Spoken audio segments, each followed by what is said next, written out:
What is up, everybody? Welcome back to another episode of the Limitless Business Owners Podcast. My name is Andrew Giorgi, and I'm here with my co-host of the podcast, Dan Fisher. If this is your first time listening to the podcast, first of all, we want to welcome you. Okay, we're super excited to be on this journey, this business owner journey with you, and help you along the way. Okay, our whole goal with this podcast and really our passion in life is to bring the everyday business owner content and stories they can relate to, and also fresh new perspectives, fresh new mindsets, new thoughts, new ideas, strategies, tactics to help you grow your business. Okay, if you take one thing out of each episode and start implementing it into your life and business today, we promise you're going to start seeing massive growth. Let's hop into the show. What's up, guys? Welcome back to another episode of the Limitless Business Owners Podcast. We have a special guest today. We do have a lot of guests that come on the show. That's the point of this podcast, is bring people on that have started businesses, started cool businesses. And we have, he has an accent. He's from Ireland. Okay. So there's going to be captions if you have a hard time understanding. Not a big deal though. But Kevin has a very, very interesting story. Okay. And I think that's funny because Kevin is a master storyteller. So today, Kevin's going to be talking about his story, and we're going to be going into the power of story inside of your business and building your brand. So Kevin, thank you for joining us. So pumped to hear more of your story. We connected through Anthony Hudson, who's our confidence coach. Kevin spoke in our group, and I was like, man, I got to get this guy on the podcast. So Kevin, welcome to the show. Thank you so much, Andrew and Dan. It's it's really cool to continue the conversation. That's the way I look at it. You know, I love talking about story, and I love sharing. I just love sharing stories. I love hearing people's stories. So delighted to continue the conversation, guys. Yeah, and if you want to see some awesome copywriting and Kevin, I love your posts. Your posts even on Facebook, man. It's you are very skilled. Mm-hmm. So thank you. Like I said, I'm just really excited. I know Dan and I were talking beforehand. Because we talk about the calls we have in Confident, and that was one of our favorite calls. Oh wow. So definitely appreciate you hopping on. So Kevin, man, I want the floor to be yours. I know you have a newer business, right? Mm-hmm. We were just talking about that, but I think that's going to, I think you have a lot to offer even experienced business owners, right? I think this topic today, is missed. Even if there's a successful business for quite some time, sometimes they plateau and they stay where they're at because they don't know how to connect with their story. They don't know how to build a bigger brand from it. So the floor is yours. Let's hear your story from where you came from. I know you're in the States now, even if we'll talk about that, let's hear Kevin's story. Right. Well, I think the storytelling side comes maybe from my upbringing, because I was born in London to Irish parents at a time when the Irish weren't that welcome in England, but we used to holiday every year in Ireland, and so I would be exposed to, from a very young age, I was exposed to relations on both sides of the water, and I would go from the city of London to rural farms where it was like a child's playground. It was donkeys and haystacks, and it was tractors, and it was cool cousins who let you sit on their lap and drive the tractor, right? And so that was kind of every summer. And I was thinking about where I kind of fit in, because I would have come from, one half of my family would be very big storytellers, singers, performers, and we would go to, huge weddings, 300-400 people. Wow. We would go to huge funerals. I was exposed to kind of a lot of life and death and celebration and sadness from a very, very young age. Our families, you know, I was raised Catholic, and I had a very large extended family, and a lot of people died and a lot of people got married, and we kind of were there for a lot of it. And so I think as a more kind of a quiet kid, I think I was just watching, like, how do people do this? I was just so curious about how people do all this social stuff all the time, you know? It wasn't natural to me. And I had cousins, you know, I had cousins who I could kind of see were so comfortable in big groups of people, and they could hold the floor, and, you know, when they were asked to perform, they could do a song or something, and I would just be in the corner like, please don't look at me, you know. I didn't have that side of storytelling in me at all. I was the sponge. I was listening, watching, learning, and I think that that came out on the page, you know. I would, I suppose, work through my observations and my lessons on the page. But I suppose where I started first would have been, I would have started just making up stories for my two younger sisters. That was kind of where I started learning the power of copying my other relatives, but in my own way. Yeah. The power of having people hanging on the edge waiting for more. Like, that's a really good feeling, you know. when you can because suddenly, if you think about it, when a shy kid who feels he has no power suddenly realizes that when he's in a confident stage or situation, usually with only one or two people, that he can kind of have that power that everyone else has, you know. And I suppose storytelling and writing helped me kind of navigate my way through the world when I didn't feel like I was exactly like everybody else in the very large extended family, you know. Wow. And so I think I carried a lot of that imagery with me. And I got to say, too, I don't know if either of you two were raised Catholic or have been exposed to it, but yeah. Oh, you were? Okay. Yep. Yeah. So there's a lot of very vivid imagery that goes, yes, that comes attached to Catholicism. I'm not sure about how it was instructed to you, but we were taught very much the kind of fear and punishment model. Yeah. So that's a lot of hell, and that's a lot of fire, and that's a lot of burning, and that's a lot of devils and hooves and horns and like terrifying stuff for a kid, but it seeps in. And I'd be fascinated by all this imagery. It was the imagery. I didn't look beyond the surface of the story to see what was, you know, to see the lesson behind it. It was just more the imagery would stick with me. And that kind of worked up my, we were also, when my parents used to go out at night, we used to go over to my grandparents' house just up the road, and they didn't mind us at all watching these really gory horror movies.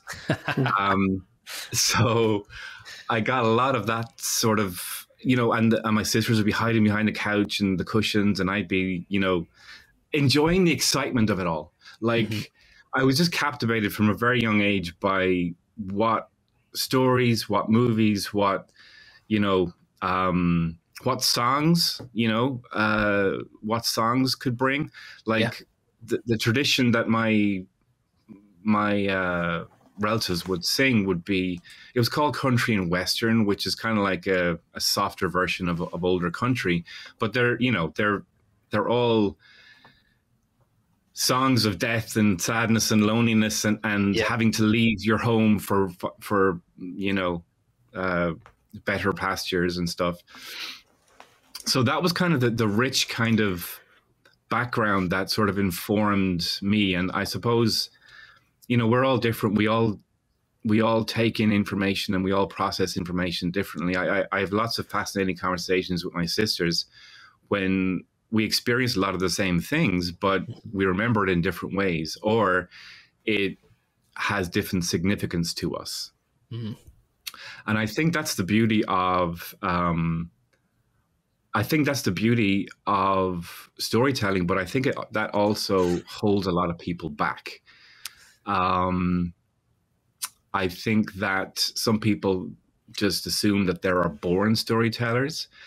And yes, of course, if you're talking about verbally, some people just seem to have a knack for that, you know, verbal storytelling. But at the same time, that was practiced and you know, watched and learned and you know, studied as well. It didn't come out of nowhere.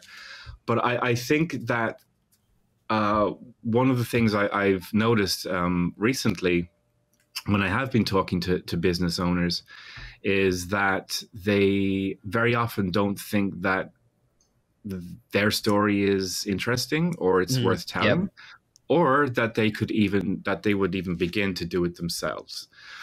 And that's fine. That's where I come in. But there is immense power in starting to document your own thoughts, your own ideas, and you know, starting to look within about who you really are. I think, I think that's the real power of it. Yeah, absolutely. I mean, I think, you know, and I think we've all been at that point too. It's like, hey, you know, man, who's going to find my story interesting? You know, it's not. It was like big, you know, and I don't know if that's a sensitized thing in society where, you know, we think it has to be this grand from the pits to the cloud. You know, it's like we have to have this amazing, you know, rise from the ashes moment. And I think, yeah, those are interesting stories. But, you know, we could tell our story in an interesting way that's relatable. And I think that's what people, you know, especially brands, you know, and especially, I mean, business owner, I mean, look, that's part of, you know, especially, you know, if you have, you know, a single shop in a small town or, you know, whatever you are, you have a story that people want to connect with and it inspires them. And that makes them want to do business with you, you know, like, hey, I've been through that. Or, you know, sometimes it really does allow you to attract the right clients and customers, the people that want to do business with you, that you just jive with, you know, right off the bat. You know, I was the same way whenever I was starting my business. I was actually before. So like when I was thinking about starting a business, probably 2 or 3 years out before that, I was in sales and I'm like, I don't have a story. Just like you said, I'm like, you know, felt like I was raised in a middle-class family, blah, blah, blah. But like when I think about it, there's 2 parts to this. So before I started the business, I did have a story, you know, oldest of 5 boys, growing up with one with special needs. Like there's lots of stories. You can dissect that forever. But then whenever you start a business, you, pardon me, you immedely get more stories that like you never were expecting. You know, you're like poor and you have these instances of like, you got to pay your team. Like all those stories will create itself. So like the story should never hold you back. Yeah. I mean, just what you said there, like you said that one of your siblings, you know, with special needs. And so I noticed that a lot. Sometimes people think that they're, like you're referring to as well, Andrew, that because they didn't, you know, because they weren't in jail, because they, you know,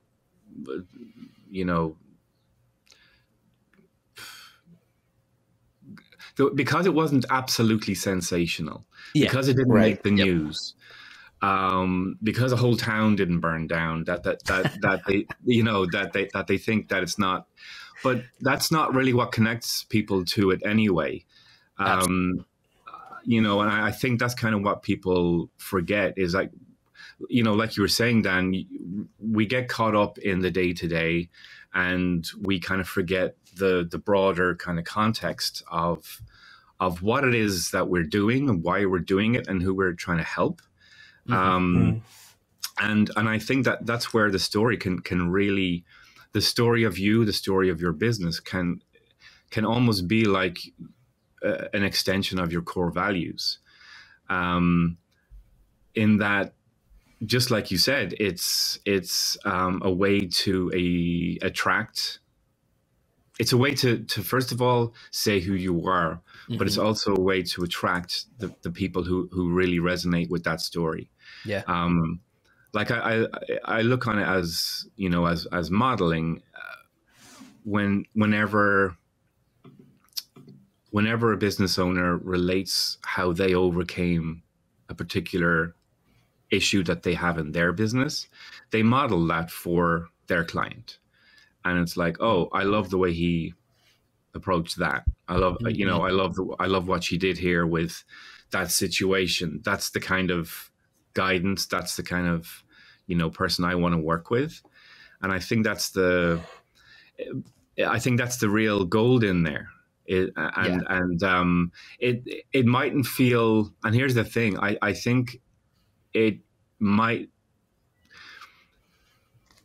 feel like it's taking a little bit longer. It mightn't be as instantly impactful, but you know what? It's like any normal relationship. You let people get to know you slowly over time. Yeah. It doesn't all have to come out at once, and you're not going to drop the big stuff right away. If you think about, like if you equate a date to a sales call or something, you're not going to drop everything on the first one. It'll just be too much. You're looking to build a relationship. Yeah. And so I think as well, that might be another way to approach the telling your own story, is that to take some of the fear away of it has to be huge, it has to be big, it has to be sensational, it has to be bigger, badder, and more painful than someone else's. Yep. It's just like, hey, no, we're just starting a conversation. I'm just letting you get to know me, and over time, people will kind of respond. Like any form of marketing and any form of kind of communication, it does take a few touch points before people will connect. And this is no different. Some may be quicker, depending on the person. Some may respond quicker, but others it may take time, because other people, just need to know more before they can trust. Yep. And so everyone has little things that they don't think are important, but guarantee thousands of other people have gone through and would love to know how you dealt with that situation, Right. Absolutely. And I think about, our stories, I call it KLT, know, like, trust. Our stories allow people to connect with us, get to know us. Obviously in Kevin, I know we can dive into this. There's probably certain ways to craft a story to make it compelling, to make it interesting. Even if we from the get-go think it's just a normal, boring story, there's details inside of it that make it human, and which makes it interesting.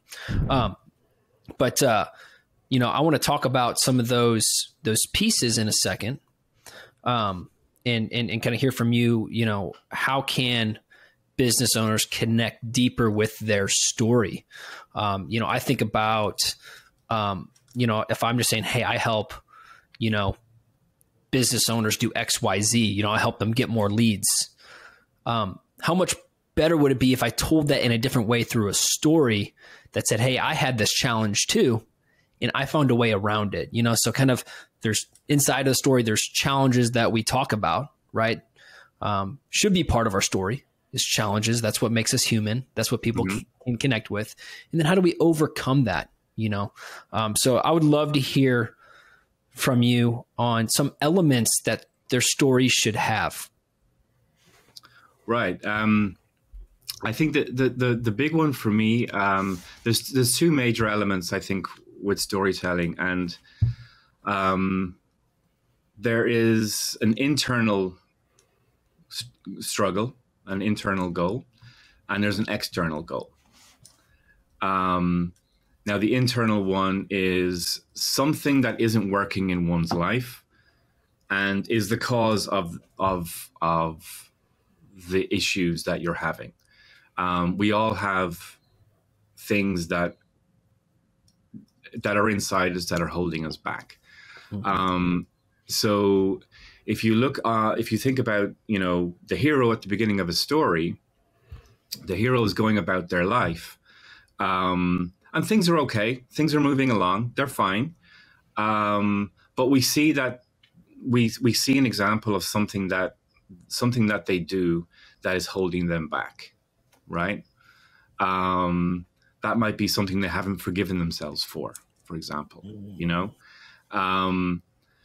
and as what happens in a story, an outside element comes in to shake up their world, right? And that's the first kind of test that the hero has, is like, okay, I'm going to have to kind of question my beliefs now, do my beliefs still serve me? And what that external force is usually the antagonist. It's like the villain in the piece. And the villain is going to be the person, or animal or monster that continually pits the hero against, the external threat of the villain. I must survive, but the real test is, how am I going to change internally to overcome this? Wow, this is great. That's the thing. It's like, video games use this all the time, and it's a very good sort of like visual analogy for the hero's journey. Go back to the very simple 80s video arcade games with the little blocks. It's like you've got a tiny little dude made of squares, and he's jumping over stuff, and there's little things trying to eat him, and which is the villain. But we know that, we all kind of know that there's a place in the game where we can't get to the next level because we didn't smash the thing with the golden coins in it, right? And we have to go and find the weapon to smash the thing to get the golden coins. Suddenly we can jump higher and continue on. So the story journey is the same. It's like, the hero has to learn something. The hero has to accept that the way he or she was doing something before isn't working, and has to continually adapt. And usually around the midpoint, there's some awareness that it's like, okay, I see now that I'm going to have to change. But that's the first step. We all know that, awareness is the first step. But making that change is harder than that. It's not going to be that easy. And so the next part of the movie is the hero still trying to continue as the odds kind of stack up. The villain gets more vicious. More and more is at stake. And it comes to the point where they're still hanging on so tightly to who they were, but they reach this kind of crisis point where they have a choice. And the choice is, okay, this is it. There's absolutely no way that you can get, you can continue any further unless you change. And they have all the information at this point, and they have to just, they have to take that next step. And if they do, then they will more than likely go on to succeed in their goal at the end of the movie. And that's, a lot of dramas. If they have the information and choose not to use it, they will usually not get their goal. And that's what a tragedy is. A tragedy is when we know what to do and we still don't do it. So there would be kind of like some of the broad kind of, keystrokes of a hero's journey. That's amazing, because I think, I think people might hear that and say, well, I need this grand thing. It's like, no, you don't. You just need to find, I guarantee you there was some internal factor, right? That a thought pattern, a way you thought about things, a confidence issue, whatever else that was holding you back. And then there's some sort of external factor that amplified that was making you deal with that. And as a business owner, I guarantee you had to overcome some things, part of your story, to be successful. Kind of what Kevin's saying. So I think inside of your story, you need to identify those things. It doesn't have to be a huge thing, at all. If you started a business, you realize there's some things that you have to change about yourself to grow. I mean, that's what growing is, right? It's getting rid of old and getting up with new, So man, that is so good. Well, you could think about it even like something as simple as let's say you're in line to buy, something behind the counter, right? And you're late. So your external goal is to get out of the store on time, or to get your thing and get back into the car to go where you're going. But there's a long line and there's somebody at the front who is fiddling with their change, right? And you can see that your external goal is threatened here. Like you might be late now, right? Because of the person fiddling with their change. But but your internal struggle is, okay, you've got all these questions going on. Do I say something? Do I ask to skip the line? Do I leave the store? Do I forget about that thing? Do I leave the store? Do I stand here patiently and say nothing and then be late and take the consequences for that? So there's so much drama going on in that simple little thing. And maybe the solution is, hey, dig in your own pockets, go up and give the guy some change and move the line along altogether. So it just depends on, there's probably 5 ways to deal with that very simple situation. Yeah. You could yell and scream. You could sit there quietly, and it all depends on whatever. And maybe for you, offering a solution is maybe you don't like speaking at all. Maybe you're super, super shy, and maybe you have a solution, but maybe you don't want to say it. There's struggle in that. And I think people can look at thousands of little instances in their businesses just like that. And it's those small things that really connect with people. It doesn't have to be grand and epic. Yeah. And going on that, like if you are looking at a video game and you see it as the epic journey, what it is, if you didn't have the epic journey, or if you look at it as just one big epic journey, you don't see the small things in between. So I think that's a lot of people, how they view business owners, right? Or like successful people, like they see the struggle in the beginning that they've told the story, and then they see the end where they skip the exactly 90% of it. And if you look at a video game, back to that analogy, if you had a game that literally just went linear like that, you'd have no video game.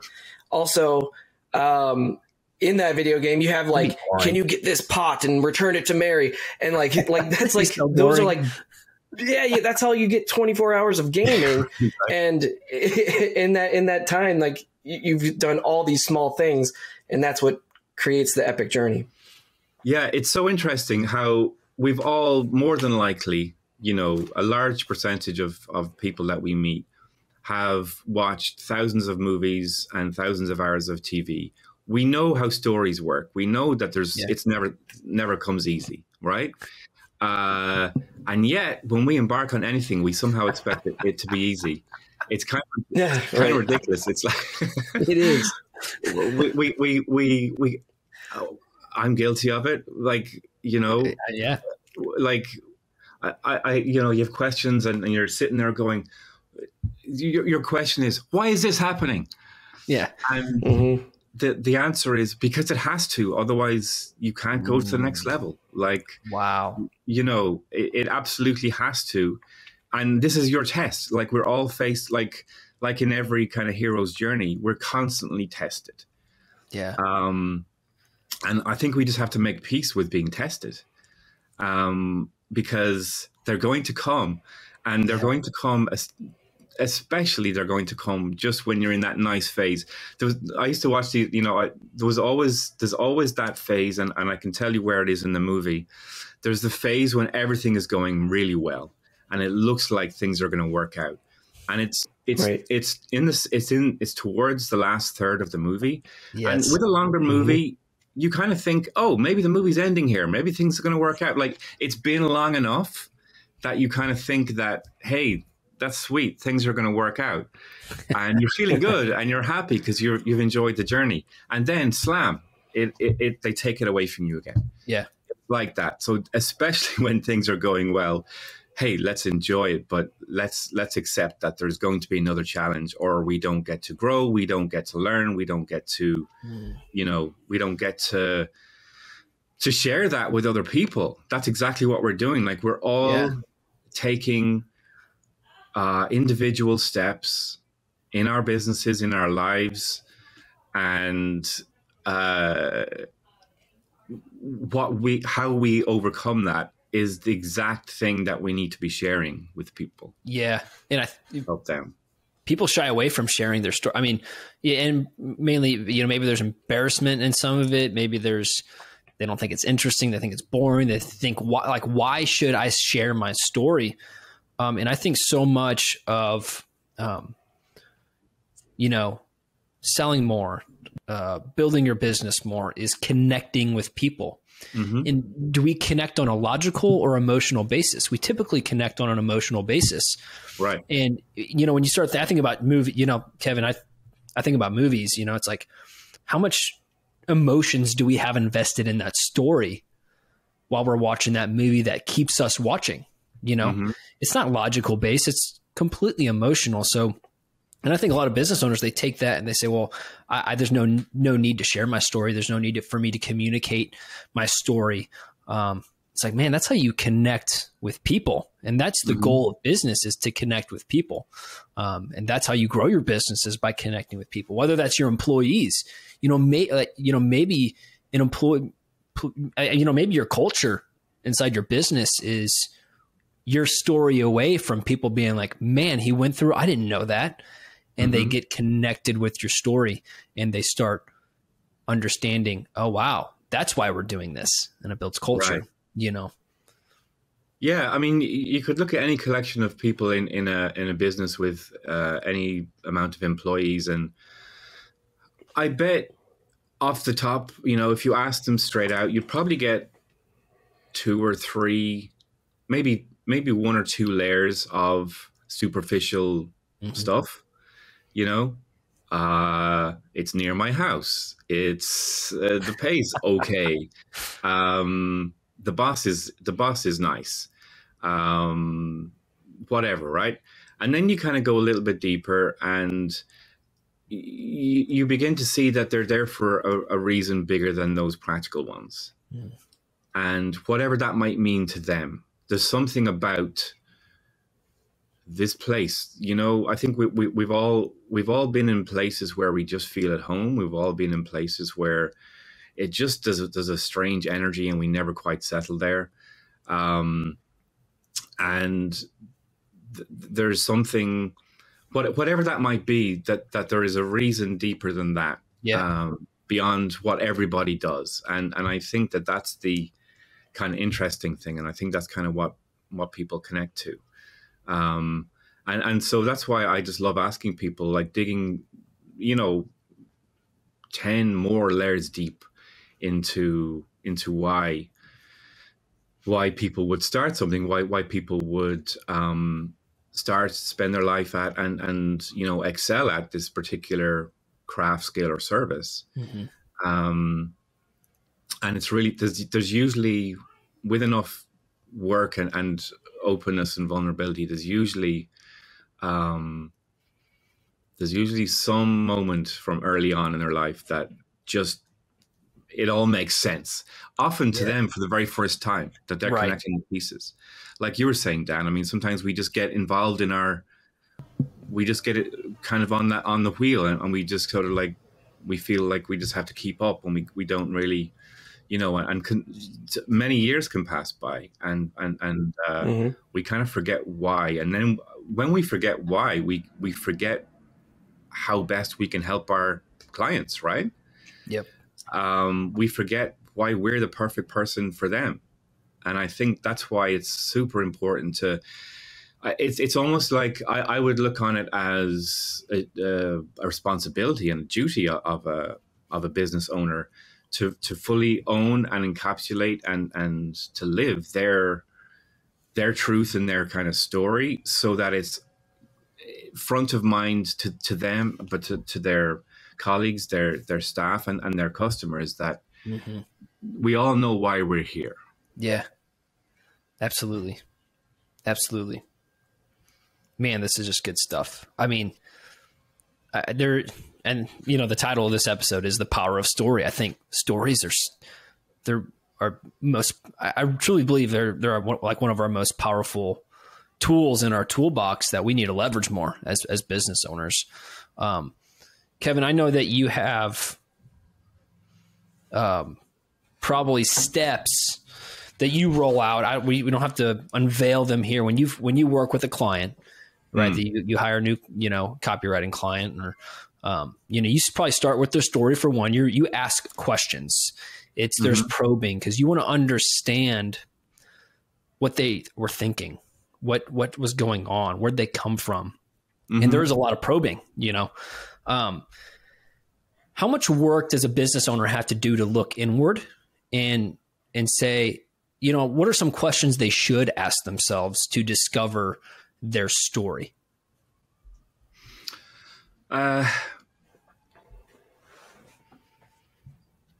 There's a lovely saying I came across, which is stories make us remember things which are unfinished, right? So by that, there's a tension, I think, within people, that within all of us, there's a tension that whatever we set out to do hasn't been quite achieved yet. And that tension is where the story is. So if you're not where you are, if you're not where you think you want to be, well, that suggests that there is a goal, which means that there was a beginning, right?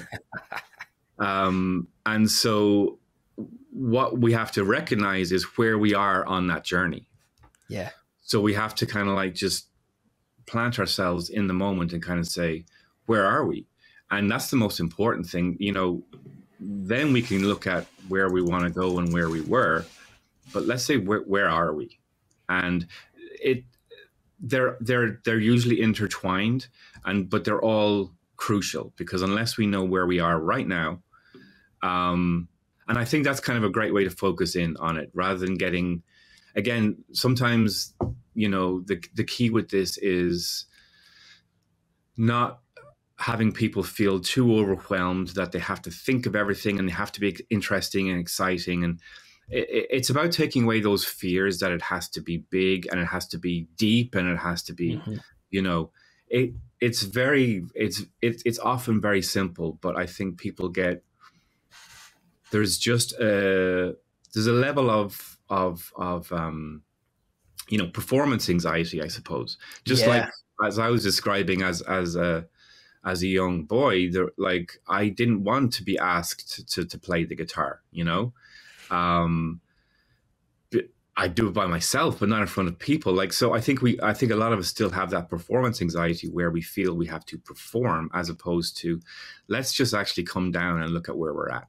And then we can kind of see, okay, well, like, how does that sort of feel? Like, what about your story feels unfinished? And we can kind of work from there and sort of track the journey back to its beginning and back to where, and maybe readjust. It's like, hey, you know what? That beginning and that goal sort of was true few years ago, but maybe it's not true anymore. Right. So it can even lead to a refocusing of, of our own journey when we actually kind of like look at that. It's again, when we get caught up in things, we can kind of forget to sort of like say, where am I going? What am I supposed to be doing again? Yeah. I know. I use my story for that quite a bit. How do you work it? Yeah, it's like whenever I have, and we all have these days come up when you're just like, man, what the hell am I doing? Why am I doing this? And then you reconnect with your story, like, wait, that's why, right there. Okay, 5 years ago, that happened. I went through this. That's why I'm doing it. So part of your story should unroll your passions, why are we doing it? Yeah. And I think that's what makes,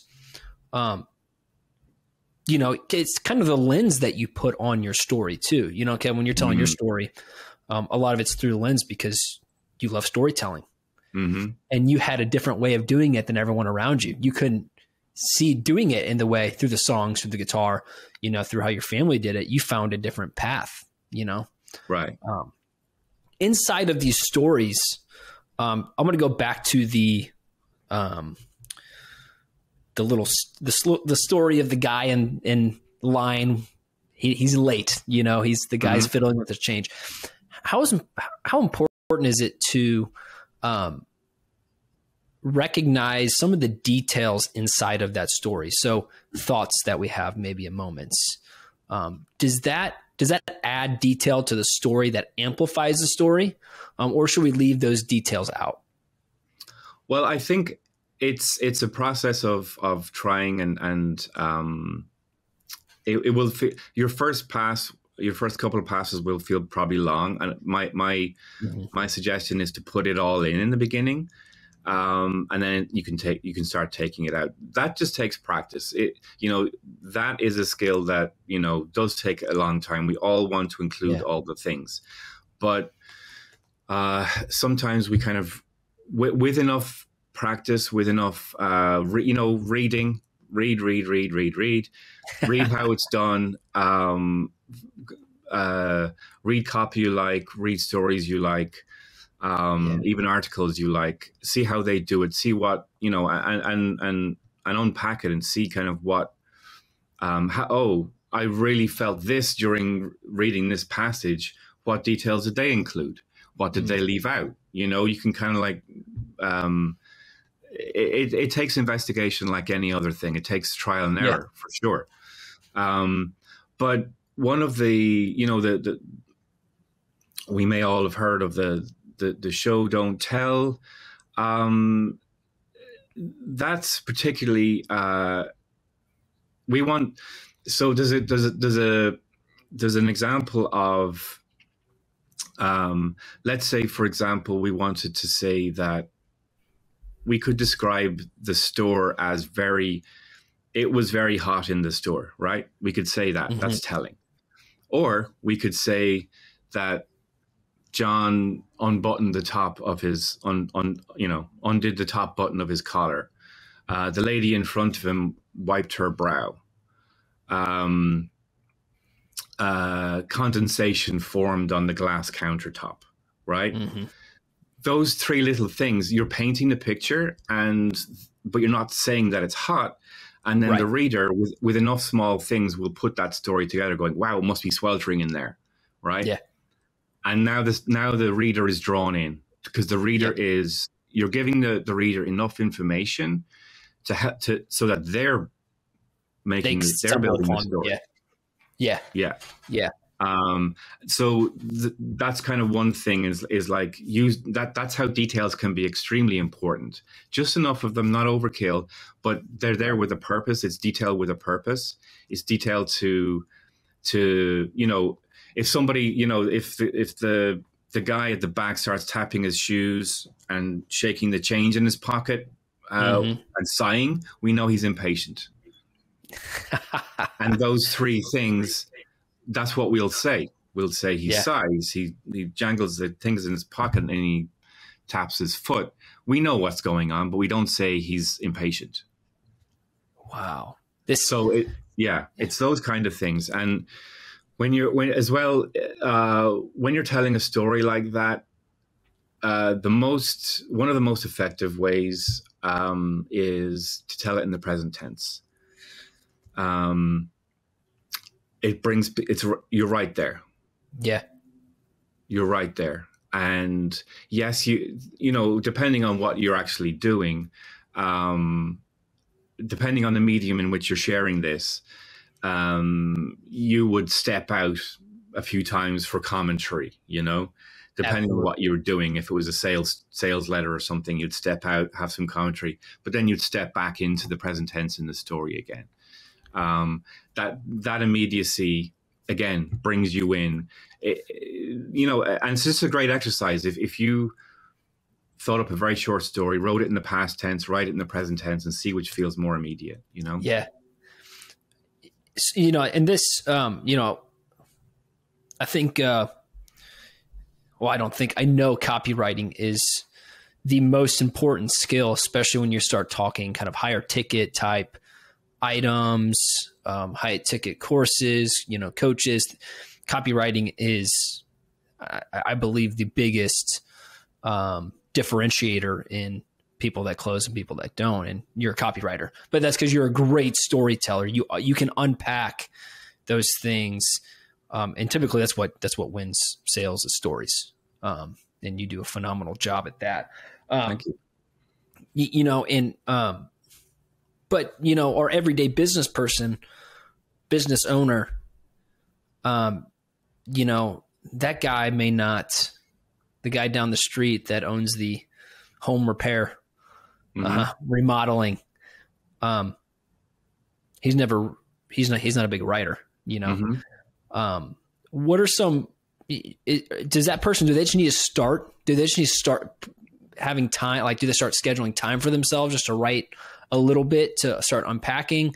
You know, what's your advice to the everyday business owner that's like, man, I just don't write. I don't know how to tell a story. I don't know how to write compellingly. I know there's a lot. You've been doing it for a long time, so I know there's a lot in there. But what's the number one piece of advice you could tell those people? Stop. Because that voice we all have that voice. Yeah. And believe me, I know people who have, you know, written very successful movies, TV shows. You know, I wrote a couple of films that were on Irish TV. I've edited, you know, so many movies and TV shows, and everybody at every level thinks that, you know, they can't do the job. They can't tell the story. These are people who do it for a living, who are exalted for their storytelling capacity. Yeah. So it's no surprise. So I would say that the number one thing is just stop beating yourself up. And I would make it a little gift to yourself. I would make it, I'm one of those, I love stationery. I love notebooks. I love pens. And I've got so many different notebooks for different things. But if you kind of like treat it as, hey, this is going to be some me time. Yeah. It's like go and buy a notebook, find a pen you like. And I think pen is important. I think that connection, it opens up different avenues in the brain with that action. That's scientific too. There's been studies on that. For sure. Like, I know that I write different things. I've tested it. I've sat there in front of a computer and I've sat there with a pen, and different things come out, you know? Yeah. So, and then just set aside like 15 minutes a day, absolute quiet time. And the thing is, you'll get better. At the beginning, it might just feel like a bunch of nonsense. And that's fine, because all you're doing is so much of your subconscious has been held back. It's like you're just getting it out in the beginning, and that's fine. It doesn't have to be anything, but slowly you'll start to see patterns if you just keep doing it. And you can ask yourself questions when you start. you can ask yourself, how do I feel right now? What was good about today? Who do I love? What would I like to happen today? What would I wish happened today? If you ask yourself these questions, you can build up a prompt page. And if you print that out, think of 30 questions, and print that out and have it nearby, so that if you're ever stuck, when you sit down, pick one of those 30 and just write about that. Wow. And so you're never kind of stuck. And I think the huge thing to remember is there's no right or wrong. There's no kind of good or bad. It's just getting confidence in it. And the confidence, as we know with everything, well, as we learn, in confidence comes from the doing, not from, wishing you were confident before you could start. Yep. And I think it's exact same with writing. The confidence in writing comes from writing, and there's no other way. People talk about, inspiration all the time. And I think a lot of people are there's still this cultural belief that, writing is preserved for, those touched directly by God. Right. And that anyone else shouldn't even bother. And look, right, there are some people who are just way above and beyond what they can do with words, and that's fine. There always will be. And there'll be people who maybe never quite, become great storytellers, but that doesn't mean that everyone can't get great benefit from just telling. Absolutely. And because here's the thing, everyone has such a unique voice. I think that's the real tragedy sometimes, is I hear people, some of the most entertaining, engaging, warm, friendly, funny people will say, who could have you in stitches when they're talking to you? Who could they could have you hugging them, kind of like to take care of them, like that, that you can rely on them, like really, really strong, good people who will say that, oh, I can't write, I have nothing to say. And it's like, you do realize the effect you have on people, right? I think people just forget that we all we're all loved by somebody. We're all respected by somebody. We're all looked up to by somebody. And that whatever people are reacting to is uniquely you. And that's all that needs to go down on that page. And the rest will come with, the confidence will come with doing that day after day. And then you'll find, with a lot of practice, you'll find your voice, and you'll discover things that you didn't even know were there, because you suddenly took away the belief. And this is the whole thing. We were talking about it earlier on. We were talking about the hero of the journey has some belief that's holding them back. Yeah. And they're constantly tested until they have all the evidence says you have to change. This is exactly the same with this. It's like, if someone has a belief that they can't write, well, then they have to work hard to overcome that belief. That's their internal struggle. And that in itself is a lesson to give customers, because how many customers don't come to you from some, I've made choices on where to go based on the mood I was in right at that moment. Yes. Oh, wow. Yeah. Nothing more than that. And maybe it's just because I felt like I needed to be in a bigger, brighter mood to deal with these people right now, because I knew that that's what they represented. Yep. And I was going, oh, you know what? I'm kind of feeling a little bit more sort of contained today. I feel like a more chill experience. I'm going to go here. Yeah. But how would I know that unless, that in some way is being transmitted to me? Yes. And so I think that's where the beauty of owning yourself, owning your story, and sharing your story really comes in. As vulnerable as it is, and this is the thing, vulnerability, means that you're letting your guard down, and it mightn't always work out. You will draw people, but you might draw some criticism too, and that's part of the strengthening process, like anything else in life, you know. Well, that's like friendships. You can't build a friendship without implementing some sort of form of vulnerability. You got to let your guard down a little bit. And as business owners, we have to be vulnerable with our past, and even sometimes what we're currently going through that attracts people. And writing isn't just a tool.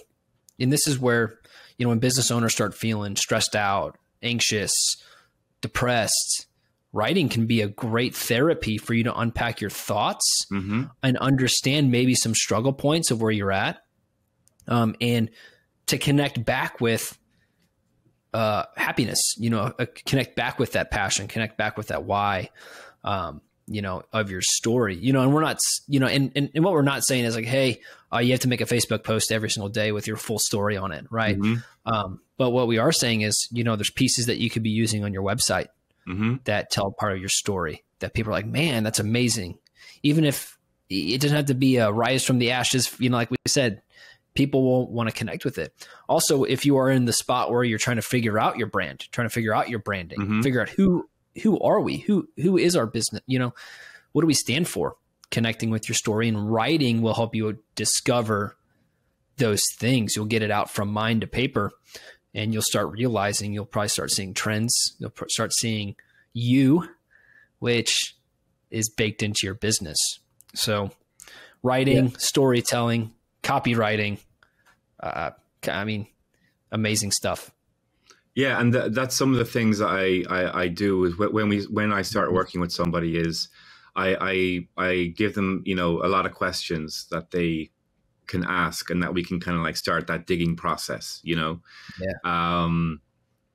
but there's always things that you can kind of like do yourself to kind of get going yourself to better understand. It's one of the most beautiful things that I've come across. It's happened a few times where when we get a few layers deep on the questions, that people remember or realize things that they didn't even know were there in the first place, because they never asked those questions. And that's the kind of beauty of it. And so I kind of see my role as more of a guide. It's like the client is the hero in this journey. Yeah. And I'm the guide who gives them the tools. I'm the guide who points them towards that thing with the gold coins in it, in the video game. And they are the same for their customer. It's like how I help my client is how they will help theirs. That they are the guide for their customer. So if my client is the hero in our relationship, well, with that client's relationship with their customers, the customer's the hero and they're the guide. So it's like I model for them what they will model for their customers. Yeah. Wow. And, Kevin, you asked the right questions to create discoveries with your clients, right? Discoveries that they may not have seen before. But I would bet there's certain things that you look for as well. Part of just the answers to those questions that you provide them, that you're like, yeah, we're going to use that. Yeah, we need to dig deeper on that. Or we need that piece in here too. So Kevin, I want to be, respectful of your time. If someone's like, hey, I need this in my business, I need some copywriting, I need to hone in on my story, how can people get in touch with you the best way? Well, email is good. Kevin@originscopy.com. I'll put that in the description as well. Yeah, great. And I'm on Facebook. Full name, Kevin Lavelle. You can see a lot of my posts there. And if there's anything you like, reach out. I'd be happy to talk to anybody. Anything to do, any opportunity to talk story, I'd love to do it. Yeah, I know I'll be Kevin, you and I definitely need to connect again. Dan and I, we also have a lead gen business as well. And I'm like, man, I can do some copywriting, but I'm like, yeah, maybe I'm sure Kevin can do a better job. So, Well, so I'd love to connect. Absolutely. And the beauty of what I do is help people hone in on what their super strengths is and are. And what I kind of realized, this is mine. And that's why I love partnering with people whose areas are related, but not, the same. And I think that's kind of where kind of beautiful, when you kind of like really know, when you dig down deep enough to know what your story is, to know who you really are and what your best attributes are, then you can bring that not only to your clients, but you can also bring that to partnerships. So you can kind of like, you not only will you attract the right customers, but you'll also attract the right partners. So you can all grow together, And that's a whole other, this is it's funny because our podcast name is Limitless, but this is a limitless topic right here. This is, it doesn't just apply just to, you trying to get more sales, but it also affects your employees. It affects, like Kevin said, you might, like Dan and I, we didn't know each other, we met through a Confident in Anthony's group, and, we noticed some similarities. We told our stories to each other, and, we were probably on the phone every single day with each other. That's lovely. So, and it, but it was all through that right there, and so this whole the power of story is a limitless topic. And Kevin, we always leave our listeners with one question that we get from our guests, and it's, if you had to tell business owners one thing to make them limitless, right? One thing for them to become limitless, truly limitless, what would you tell them? And I know there's probably a lot, but change the story you tell yourself. Wow. Because I love the message that you're putting out there. I love the limitless is the way to go, because, we talk about goals, but I think we all know that success is never achieved. It's the journey that's important. And so whatever we think our goal is, it really isn't. There's going to be more. There's no place we reach in life where there's a big flag with success stuck in it, right? It's an ongoing journey, and the limits are only set by ourselves. And I think that's kind of why I love, the message that you're sharing here, is that when we tell ourselves, and my contribution to that would be, when we tell ourselves the most helpful version of our own story to ourselves, then I think we can become truly limitless, Kevin, that's so funny, because in my notes, I didn't say it, but it said, what story do you tell yourself? So the fact that you said that tells me right here that, that needed to be said. Kevin, thank you so much, man, for all your knowledge. Hey, one more thing. Yeah. One more thing too. And then, you can hang on after after I stop the recording, but, we have a group, it's kind of our inner circle group called Limitless Business Owners. Business owners, pay to hop into that group. I'd love to have you as a guest in there in one of our private calls as well. Sure. I think there's multiple business owners in there that, can benefit from, and they'll listen to this podcast. We typically go a little bit deeper inside that group. So I'd love to kind of, work with you a little bit to see if we can bring in a short little exercise for those people in that group. That'd be awesome. But it's been a pleasure, I love that answer, Kevin. Thanks very much, man. Yeah. Hey, if you haven't rated or reviewed the show yet, please take 2 to 3 minutes to do so right now on whatever platform you listen on. It really helps the show rank better when people are searching for new podcasts to listen to. You can also follow us on Instagram and Facebook, where we post daily clips from the episode. And then we're just going to ask you to share those clips, right? You never know who of your friends are going to see that clip, and then they're going to start listening to the episode, and then their life changes because they hear something that really helps them overcome a challenge that they're experiencing in their business. It's really going to help them create breakthrough in their business and become limitless. Also, one last thing, right now we are offering a free 7-day trial into our Inner Circle group, Limitless Business Owners Inner Circle. And inside this elite group, you get to learn how you can experience immense, consistent growth inside your business, where you learn the strategies and tactics to grow your business, right? Surround yourself with like-minded people, other business owners that are experiencing what you're experiencing, that are going through it right now, that you can build key relationships with and learn from. And also some people ahead of you that can also teach you something that's going to help you overcome something in your business right now. And then last thing, you can leverage the strategies and tactics it takes to build your dreams and fulfill your purpose. Talk soon.